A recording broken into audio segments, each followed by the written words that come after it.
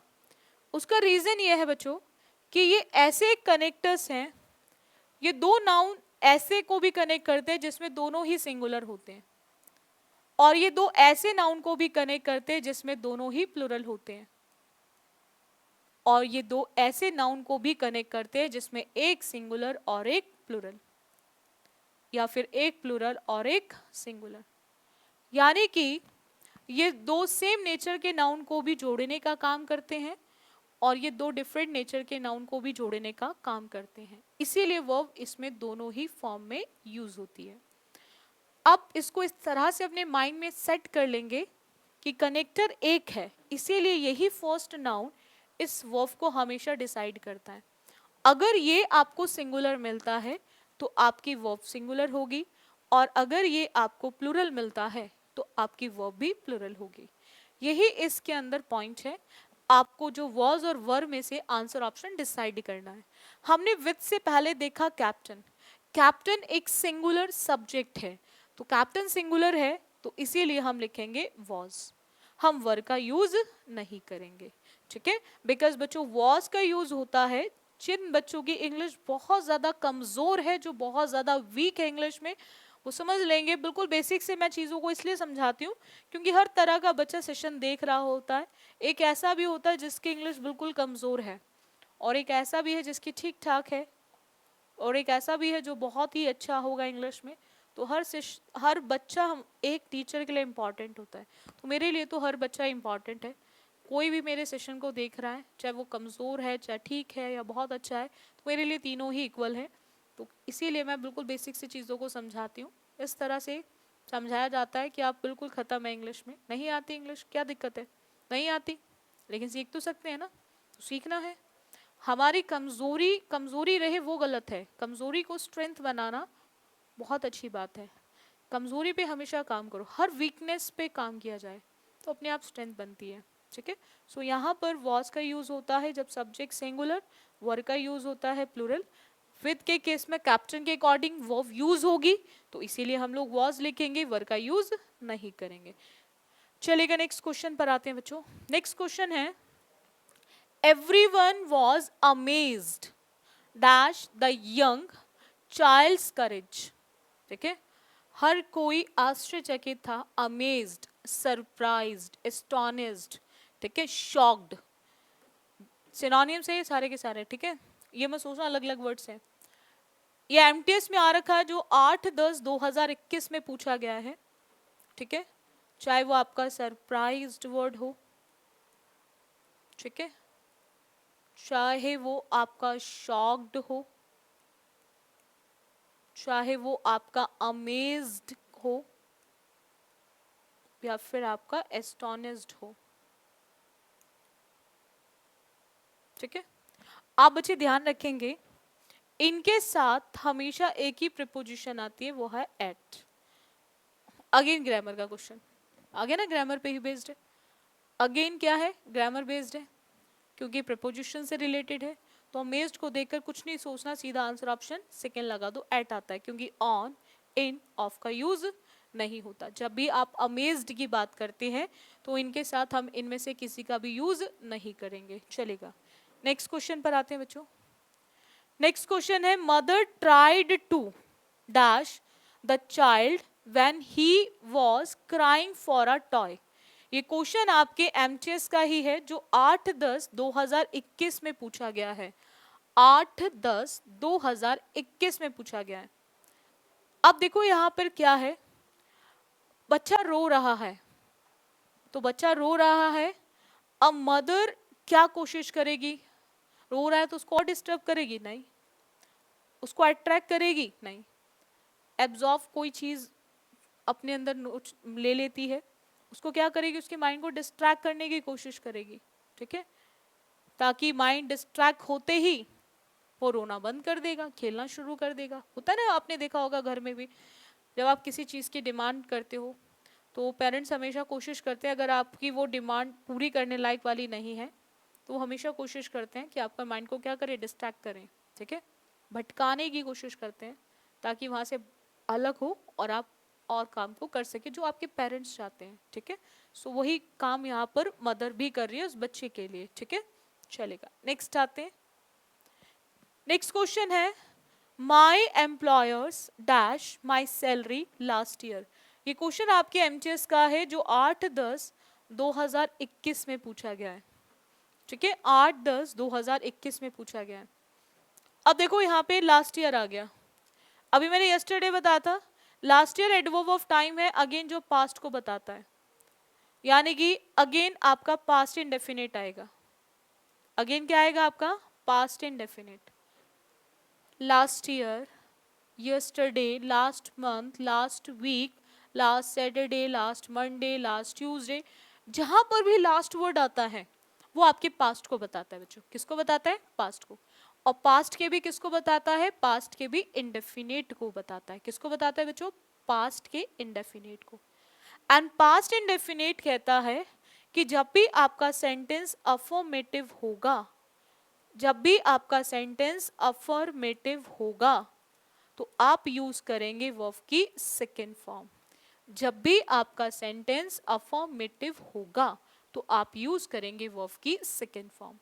And second form का use हम all subjects के साथ करते हैं, ठीक है, सेकेंड फॉर्म का यूज हम ऑल सब्जेक्ट के साथ करते हैं बिकॉज जो वर्ब की सेकेंड फॉर्म होती है वो एक कॉमन वर्ब होती है जो बॉय के साथ भी आती है और बॉयज के साथ भी आती है, गर्ल के साथ भी आती है और गर्ल्स के साथ भी आती है। सेकेंड फॉर्म का यूज हम हर एक सब्जेक्ट के साथ करते हैं। सो अब यहाँ पर पॉइंट क्या आता है, rise and raise. Rise and raise ये क्या है हमारा,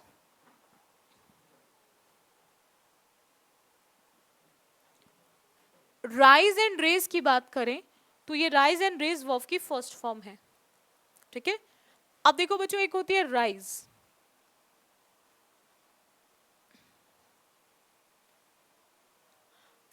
एक होती है राइज जिसकी सेकेंड फॉर्म होती है रोज और थर्ड फॉर्म होती है राइजन, ठीक है। First form rise, second form rose and third form risen. और एक होती है रेज जिसकी सेकेंड एंड थर्ड फॉर्म होती है रेज्ड, जिसकी सेकेंड एंड थर्ड फॉर्म होती है रेज्ड, सेकेंड भी और थर्ड भी। लेकिन इन दोनों वर्ब में एक डिफरेंस होता है, इन दोनों वर्ब में एक डिफरेंस होता है। राइज आपकी इंट्रांजिटिव वर्ब है, राइज आपकी इंट्रांजिटिव वर्ब है और रेज जो है वो आपकी एक ट्रांजिटिव वर्ब है। रेज क्या है बच्चों, आपकी ट्रांजिटिव वर्ब। ट्रांजिटिव और इंट्रांजिटिव के बेसिस पे ही आप यहाँ पर रेज्ड और रोज को टिक कर पाएंगे। बहुत ही प्यारा सा कॉन्सेप्ट है, उसको समझ लेंगे बहुत अच्छे से। वो क्या है हमारा,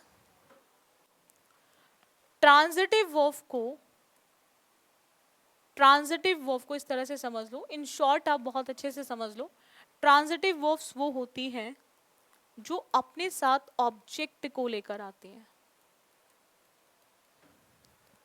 और इनट्रांजिटिव वर्ब इंट्रांजिटिव वर्ब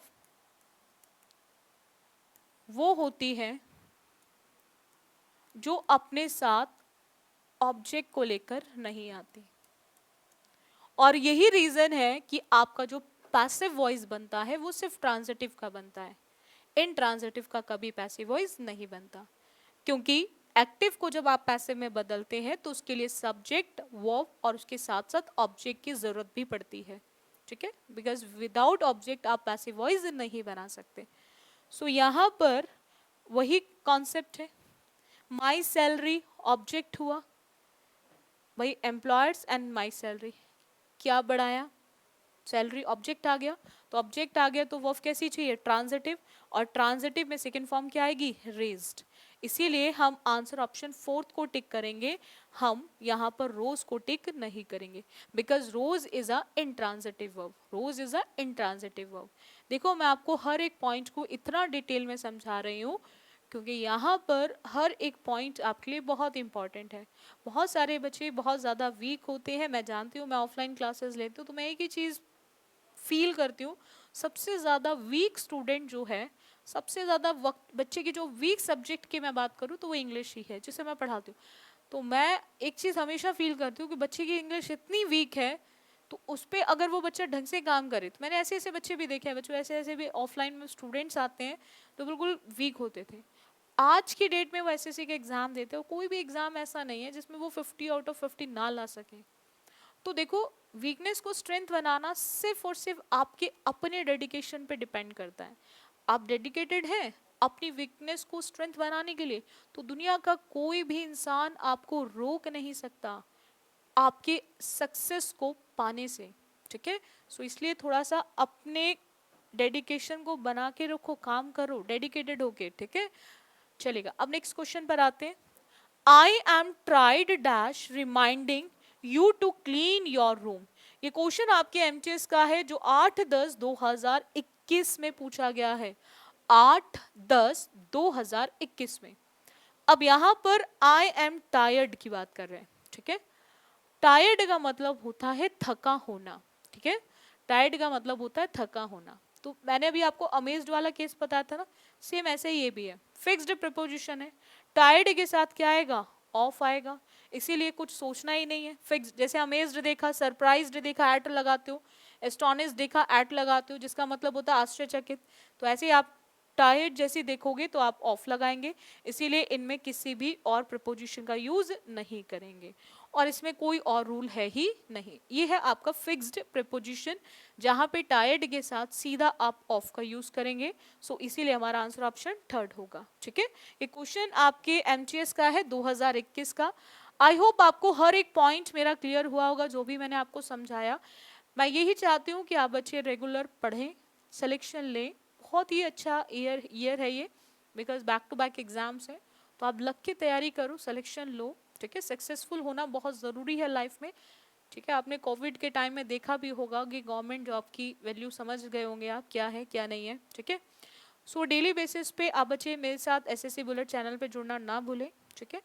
और जिन बच्चों ने भी चैनल को सब्सक्राइब नहीं किया है तो वो बच्चे ज़रूर सब्सक्राइब कर लें ताकि आपको नई नई क्लासेस के नोटिफिकेशंस मिल सके, तो आपका कोई भी लेसन मिस ना हो, कोई भी आपका टॉपिक मिस ना हो, तो आप हर सेशन को ज़रूर अटेंड कर सके, तो इसीलिए आप सब्सक्राइब कर लें।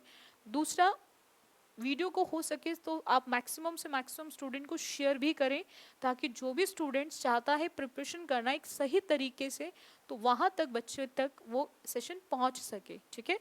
सो आज के लिए इतना रखेंगे बच्चों, बाकी करेंगे हम नेक्स्ट क्लास में। So thank you student for the session.